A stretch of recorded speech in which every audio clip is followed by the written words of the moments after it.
nga ako ng San Jose del Monte, Bulacan para magmaganda. Pagbigyan nyo na ako, mare, hanapin nyo na lang kung saan banda. Sobrang excited ko nga dahil mamimit ko yung kapwa ko Bulacania. Magkakasama-sama na yung mga hindi napapatumba sa lamesa. Nag-drive-thru nga muna kami para makakain sa biyahe. Dadaanan ko na rin yung scholar ko na galing sa school. O diba, napakaangas pumorma. Nakapa-iPhone pa, 40 lang naman ang baon. Sakto na yun, mare, pang jeep. Swerte nga niya, sinundo ko pa, di nakatipid siya. Pero ako talaga yung nakatipid dahil babawiin ko yung 20 pamasahe.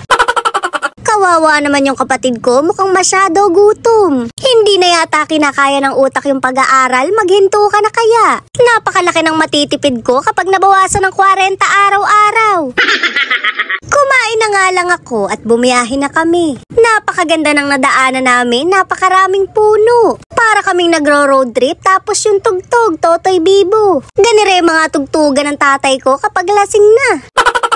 Pagkatapos ngang magpakabusog ng kapatid ko, natulog naman. Ganyan kalupit yan, masandalang tulog. Pagka ganito naging jowa mo, walang time magloko. Yun nga lang, wala ring time sa'yo. Nandito na nga kami at bawat kanto nakikita ko yung pagmumukha ko. Shoot, mare, daig ko pa nangangampan niya. Sobra nga akong natutuwa dahil tumatanggap sila ng lasinggera. Nakarating na nga kami sa pag-i-stayan namin, hindi para mamahinga. Gumayak na ako agad dahil may pupuntahan pa kami. O diba, ang bilis ng transition. From aswang to manika real quick. Yung manika nga lang na tinutusok-tusok ng karayom.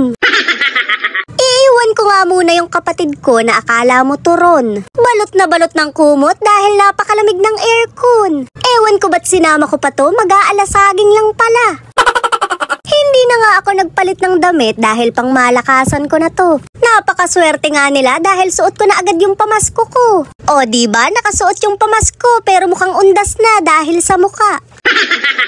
Pero kahit ganyan yung mukha na yan, ganyan na talaga yan. Kahit sang anggulo mo patingnan, ang gulo-gulo. O panis, beautiful eyes. Dati ka bang bugo?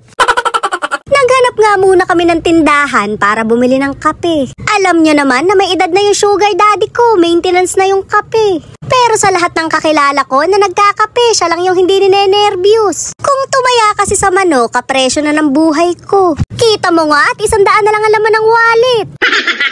Napapatulala na lang talaga ako dahil wala na naman akong allowance. Gulatin ko kaya siya at bigla akong palitan. Puro ako yung ginugulat, mare, kapag natatalo. Minsan gulatin mo naman ako sa panalo. Ipakita mo yung galing mo sa pagpili ng manok. Kita mo nga, gusto kong magtubig man lang pero hindi makabili. Tipid-tipid muna dahil marami akong scholar na naka-iPhone.